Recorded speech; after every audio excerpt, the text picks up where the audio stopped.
I never imagined a single phone call could change the course of my entire life, yet here I am, sitting in my car with my hands trembling, replaying every moment over and over. My name is Alex, I'm 36, and until recently I thought my life had a certain stability. My wife Sarah, our daughter Lily, and even my father-in-law Mark, who I'd always respected and trusted. I thought we had a family, a unit. But turns out I had been living in a fragile illusion. It all began a month ago on what I thought was an ordinary evening. Sarah had been quiet all day, scrolling on her phone more than usual. I asked if everything was okay and she just smiled, brushing it off. But there was a tension in the air I couldn't ignore. Later that night, Mark called me to his study. My heart sank the moment I heard the seriousness in his voice. He wasn't angry, but there was no room for argument. "Alex," he said, his tone firm, "I think it's time you step back. For your sake and for hers." I blinked. "Step back? What do you mean?" "You know exactly what I mean," he said, avoiding eye contact.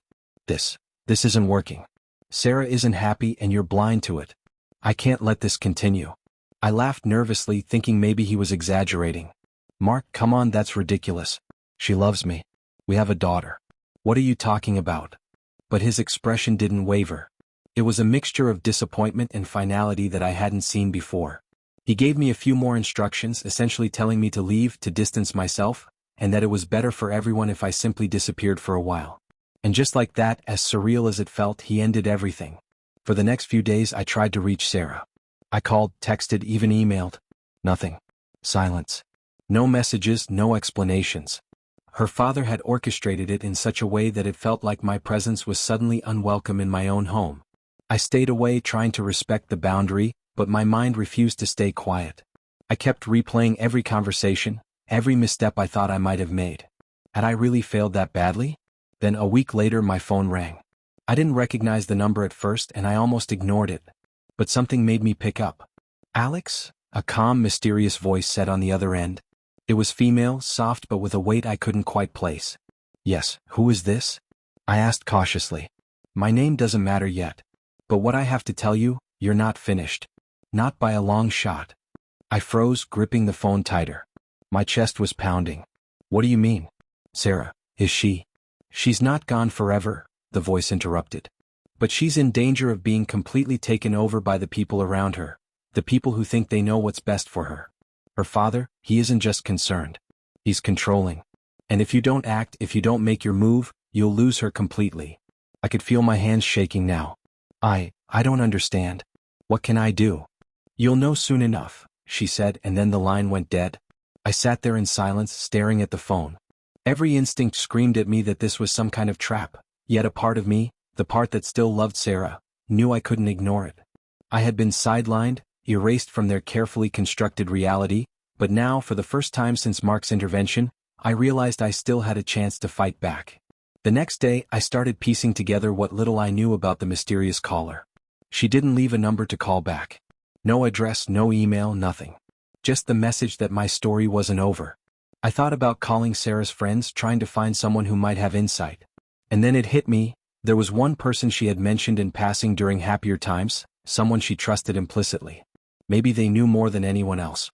I drove over to the cafe where she often met this friend, my mind racing with scenarios, each one worse than the last. What if her father had convinced her I was the problem? What if she had already given up on me entirely? Every what if clawed at me, but I forced myself to keep moving forward. I had to act before it was too late. When I finally arrived, I saw her sitting at a corner table, calm as ever, sipping tea as if she had all the time in the world. I walked over, heart hammering. "Alex," she said as if she'd been expecting me. "Sit. We need to talk about what's happening and why you've been kept in the dark." Her words were measured, precise, but they carried a weight that made me realize this was bigger than just a personal dispute. This was manipulation, influence, and control on a scale I hadn't anticipated.